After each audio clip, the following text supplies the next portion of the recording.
had Island School, Toronto Island School, which is situated on Hanlon's Point. And on that island there's a lighthouse as well that is supposed to be haunted. So the teacher takes us to the lighthouse. While we're on our way, she's telling us the story of the innkeeper, J.P. Radamiller, who was the first innkeeper who was brutally murdered by some drunken soldiers for not giving up his beer. His body was dismembered and was scattered around the area of the lighthouse. So they took us to the lighthouse. Now, when you open the lighthouse door, it's a big wooden door to the lighthouse, and you open it up. Immediately to your left, there's another big door, and then the stairs, the spiral stairs that lead up to the top. Well, I think the story that initially scared us was the fact that not only does J.P. Radamiller apparently walk the islands at night, but apparently when the caretaker in charge opened this door that was immediately adjacent when he walked in the lighthouse, and what he saw inside scared him so much, turned this young 20-year-old, dark-haired guy, turned his hair totally white, and he apparently never spoke again.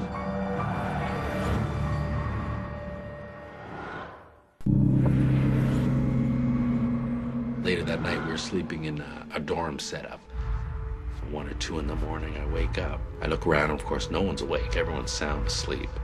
So I get up. But as I'm walking to the bathroom, I can hear the water running, and I hear someone's in there. So immediately I'm thinking, oh, well, that's someone else is up too. Well, that's good.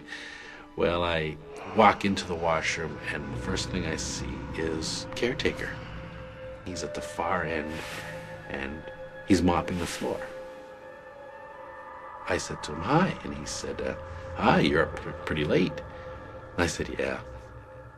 So as I'm going to the washroom, he continues mopping, and I said to him, kind of foolishly, wow, I guess you work here, eh? And he goes, yeah. I go, have you been working here a long time? And he says, yeah, I've been working here a long time. And I said, wow. And I said, have you ever been to the lighthouse?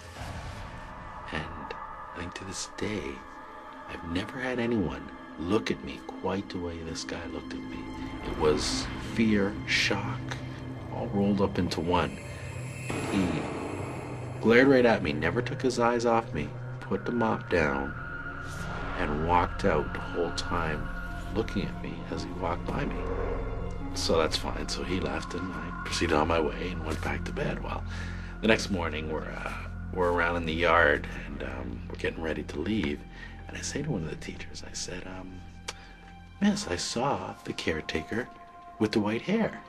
She said, let me check with the head caretaker to see who you might be referring to.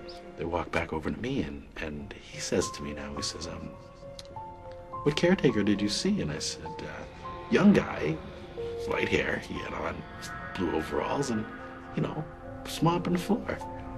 And he goes, we don't have anyone with white hair, or actually anyone on staff other than me at this time. I was the only guy on staff, he said. But something strange did happen, was that this morning when I went to do my rounds, I went to go for my mop and pail, and it wasn't in the storage room where it usually is. And he said, I found it in the washroom.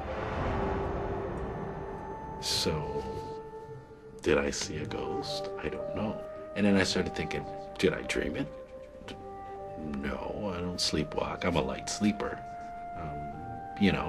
Could I recognize this guy's face? Yes, definitely. Did he have white hair? Yeah. And I'm thinking, did I hear a door close? No.